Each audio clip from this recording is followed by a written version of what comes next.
Welcome, my Instagram friends. Jenn here, coach to sensitive souls who struggle with the overwhelm and emotional fatigue that can come with being highly sensitive. So today I wanted to talk a bit about emotions. Emotions, like thoughts and physical sensations, are energy in our body. But specifically, one of the things that I feel can really hold us back from healing is the belief that there is negative and positive emotions. When we say that something is negative, it indicates that it's something bad or wrong or something we don't want, right? Like negative consequences or negativity. It's all things that in the wellness and new age space, there's this focus on positivity. And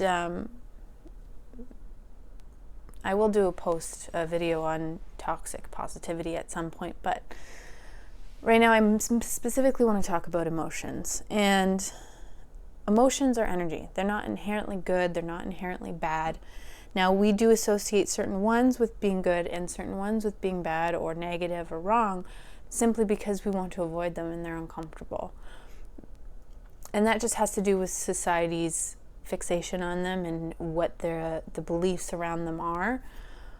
But they aren't inherently good or bad. They aren't inherently negative or positive. And the truth is, we can struggle with joy just as much as we can struggle with anger. But the truth is, they all hold value, because all emotions do is they hold the truth. They hold truths for us. And what I mean is, specifically I did a post today around resentment and the lessons that resentment can have. And the lessons learned for each emotion can be different in different situations and different for each person. These are just ones that I have found around resentment. And what I listed was, resentment can be a lesson in learning to say no. It can be a lesson in learning to uphold boundaries.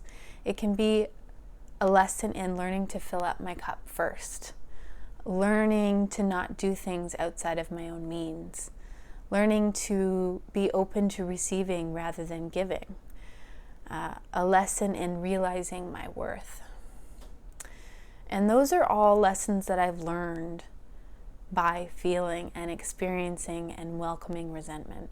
And resentment is a challenging one. It's an uncomfortable feeling, and when we feel these uncomfortable emotions, our first instinct is to think, okay, what did I do wrong? What did someone else do wrong? Sometimes we like to place blame because that's what we've been taught to do. But if we shift our perspective to one where any discomfort for us holds value and holds information and something not necessarily to learn from, but often something to learn about ourselves, about others, about how we interact with the world. There's so many different things we can learn. And so I think, and I believe in what I've experienced, is that especially the uncomfortable ones, the ones that bring discomfort, and the ones we resist, and the ones we run away from, often hold the most power for us in learning about ourselves. Anger tells us when when we aren't upholding our own boundaries, or when someone's broken a boundary, when we need to uphold the boundaries. Shame is perhaps a lesson and showing us an area of wounding that needs to be healed. An area where we've learned to close down and could use some opening. There's so much that can be held in an emotion, and it's unfortunate that we're, it's just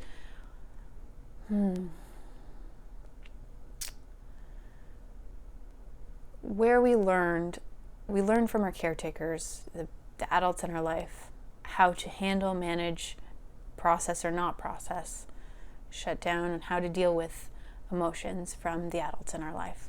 And they learn from the adults in their life. And so these things are passed down. It's not to place blame. We did the best we could with what we have, and you can't do better until you know better. But we often learn to shut down certain things because they're taught to be wrong or bad, negative. And so we avoid them and we resist them and we push them away, and they still come up because they still need to be seen.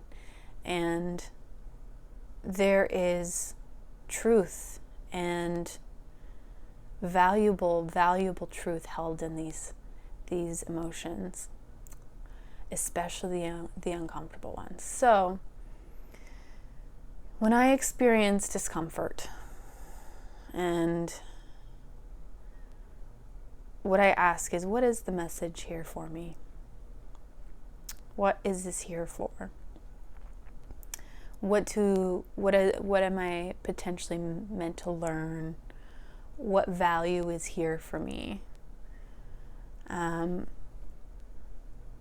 just sitting with that and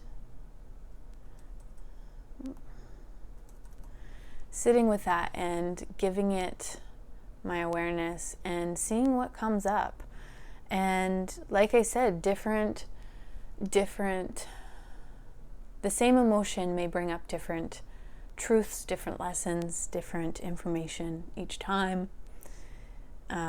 Different people may experience it differently, especially when we start getting into different wordings around different things like resentment versus jealousy versus envy, right? All different, but could be interchangeably used potentially by some people, and so more so I'm just trying to say that it's different for everybody, and there's not a wrong to this. But if we don't ask, we will never know, and they are here to help us. The emotions are here to come up and to deliver the truths and show us different things that maybe we aren't noticing.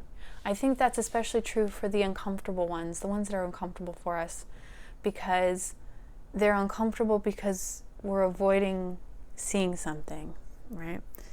And that in it shows that there's a truth, there's something there, something to be seen. So if you, I'll include it in this link later, the link to this later. I'm going to shortly do, because it is Monday, Meditation Monday, and I'm going to do a meditation around how we can connect to emotions and see what comes up for us. Okay, my friends, I hope that was helpful. If you have any questions around that, any comments, any thoughts, I would love to hear them. If you're watching the replay, please say hello. I'd love to say thank you.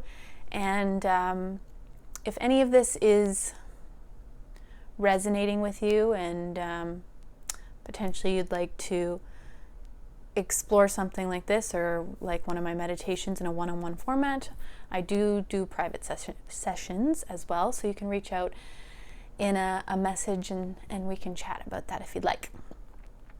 But anyways, I'm going to sign off, and then I'm going to start the meditation around this, my friends.